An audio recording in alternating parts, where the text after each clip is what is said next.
Kayo po ba mga bossing ko ay isa sa mga namumblema tungkol sa usapin ng pera? May i-recommenda po ako sa inyo po mga bossing. Simple at napaka-epektibong pamamaraan. Ito po mga bossing ko ay ang luya. Ang luya mga bossing ko ay may kakayahan upang sa ganon, kayo po mga bossing ko ay higit na maka-attract ng swerte lalo na sa pera. Ang gagawin nyo lamang po ay ganito. Diba ito yung ating luya? Biniyak po natin siya or slice nyo po ang luya. Or kaya kahit ito lang kaunting ito, inyo pong biakin po siya. At pagkatapos, yung aroma nito, di ba amoy na amoy po natin. Ang aroma po nito mga bossing ko ay nagtatawag ng swerte at nagtataboy ng mga kamalasan. Ang gagawin nyo lamang po mga bossing ko ay kukuhin ninyo po ang inyo pong pitaka. Alisin nyo po muna lahat ang laman ng inyong pitaka at pagkatapos ay ipupunas nyo po ito sa inyong pong pitaka habang kayo po ay paulit-ulit na nagwi-wish.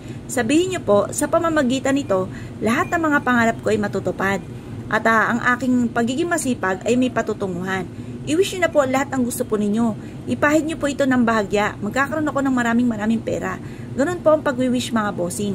At pagkatapos ito, ibilad nyo to sa sinag ng araw sa umaga. Mas mainam gawin nyo po ito ng 6:30 or kaya po alas 7. Matatapos ang ating mga pampaswerte hanggang alas 8 lamang po ng umaga. At pagkatapos mga bossing ko, ilagay nyo na po ang lahat ng mga laman ng inyong pong pitaka.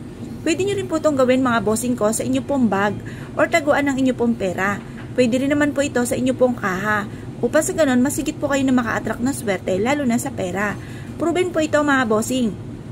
Mas mainam na kapag ginawa nyo po ito, isisikreto nyo muna.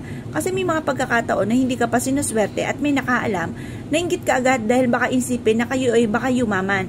Meron akong karanasan mga bossing. Ako po'y nagtitinda dati mga bossing ko ng pastillas. At ako po'y gumagawa rin po ng nyema at ganoon din po ang pulburon. Sabi po sa akin ng isa sa mga kasamahan ko na hindi ko inaasahan na sinabi sa akin na hindi daw siya sa akin bibili dahil baka daw po ako ay yumaman. Yung po ay hindi ko makalimutan mga bossing.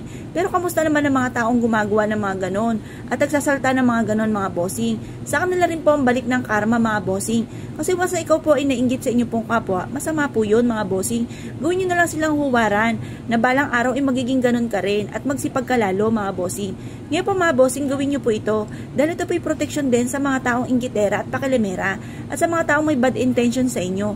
Once na may hawak-hawak ka kahit isa lamang po maliit na luya sa inyo pong bag at bitbit nyo po ito kahit saan kayo magtungo, ay susundan kayo ng swerte at malalayo kayo sa anumang kapahamakan.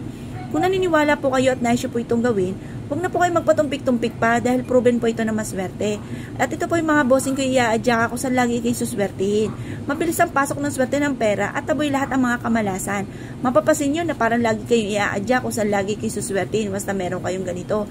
Kaya mas mainam meron kayong ganito mga bossing. Kung kayo pinaniniwala at nais po itong gawin, asya subukan nyo na po ito. Kung ito'y mapapanood nyo kahit anong araw, asya huwag ka na po magpatumpik-tumpik pa dahil ito po isa sa mga proven at napakaswerte na pamamaraan. Kung naniniwala po kayo mga bossing, good luck po sa inyo po lahat!